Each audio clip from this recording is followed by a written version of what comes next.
नमस्कार, मैं शमीम शर्मा। आज भारत के पूर्व राष्ट्रपति, भारत रत्न श्री एपीजे अब्दुल कलाम की पुण्यतिथि है। उस कालजयी कलाम को प्रणाम करती हूँ। ऐसा धुरंधर इंसान हिंदुस्तान की जमीन पे कभी कभी ही अवतरित होता है। वे कहा करते कि कभी भी हमें छोटा या भीतर से दुर्बल, असहाय महसूस नहीं करना चाहिए, क्योंकि ईश्वर ने हर किसी को एक दैवीय शक्ति दी है। हमें पूरी कोशिश के साथ उस दैवीय शक्ति को, अपने उस भीतर की अग्नि को धधकाना चाहिए, प्रज्वलित करना चाहिए।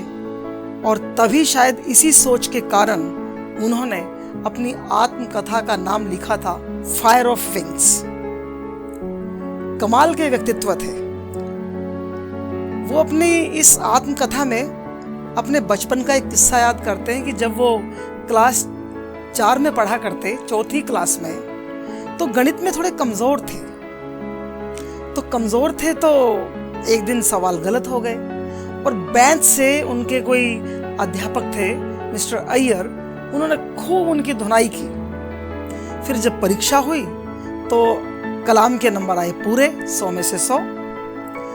फिर अय्यर साहब सुबह की प्रार्थना के समय उस बच्चे को अपने साथ लेके गए और जाके बोले कि इस कलाम को मैंने अपनी बेंच से पीटा है, और जिस भी बच्चे को मेरी बेंच लग जाती है फिर वो सोना बन जाता है। देखना, एक दिन ये हिंदुस्तान की शान बनेगा।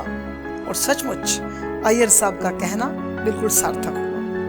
बहुत ही साधारण परिवार के श्री एपीजे अब्दुल कलाम हम लाखों करोड़ों लोगों के लिए एक बहुत बड़ी प्रेरणा है। जब वो अपने एनडीए के सपने को पूरा करने के लिए, एनडीए का इम्तिहान पास करने के बाद इंटरव्यू देने के लिए रामेश्वरम से, तमिलनाडु के बिल्कुल सिरे का एक जिला रामेश्वरम, वहाँ अपने गांव से चल के जब देहरादून पहुंचे, पूरे हिंदुस्तान से 25 लोगों को बुलाया गया था और उस इंटरव्यू में कलाम साहब का नंबर आया था 9वां। और देखिए, आईएएफ को, इंडियन एयरफोर्स को सिर्फ 8 पायलट लेने थे और कलाम साहब पायलट बनते बनते रह गए, जबकि उनका सपना था बचपन से।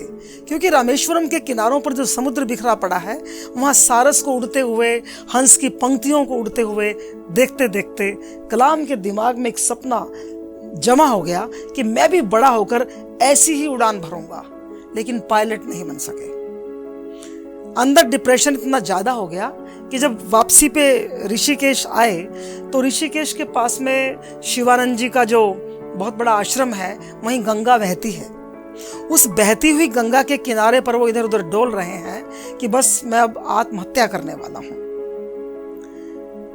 ये नकारात्मक सोच उनको बहुत अधिक निराशा के जगत में ले जाते हुए जिंदगी के अंतिम पायदान पर ले जाने ही वाली थी कि वहीं से शिवानंद जी जब गुजरे तो उन्होंने देखा कि कुछ ये नौजवान विचलित सा नजर आ रहा है।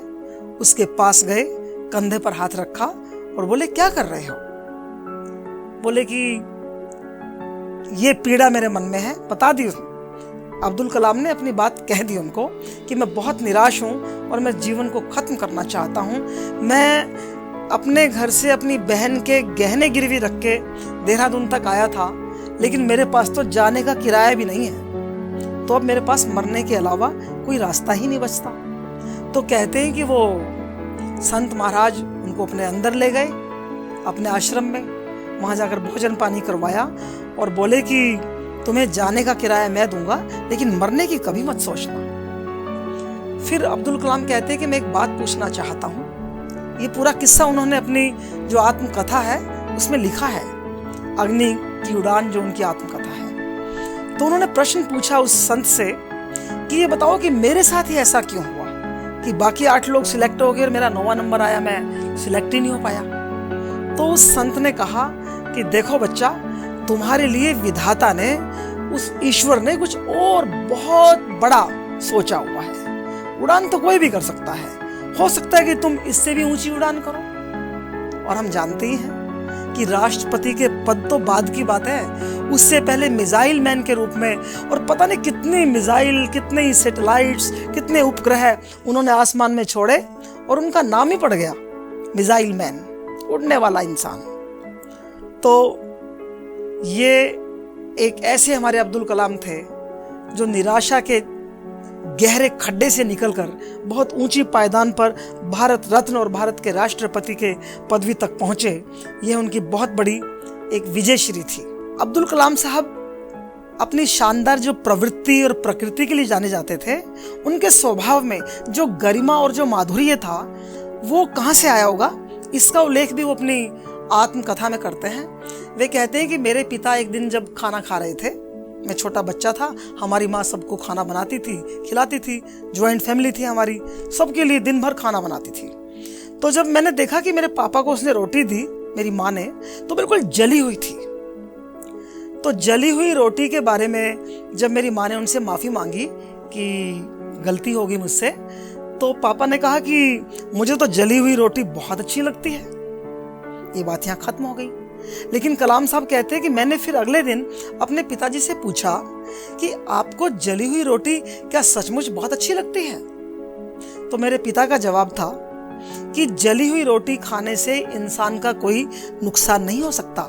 हाँ, जले कटे भुने हुए अगर हम शब्द किसी को बोलते हैं तो वो किसी को भी पीड़ा पहुंचाते हैं।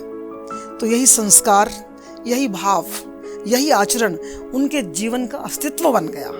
और यही वो बातें हैं जो आज कलाम साहब बहुत याद आ रहे हैं। हम उनको बार बार नमन करते हैं और उनके बारे में कहना चाहती हूँ कि आसान नहीं होता कि कोई यूं किसी की जान हो जाए, आओ उन्हें फैला दें कि वे पूरा हिंदुस्तान हो जाए। फिर नमन, नमस्कार।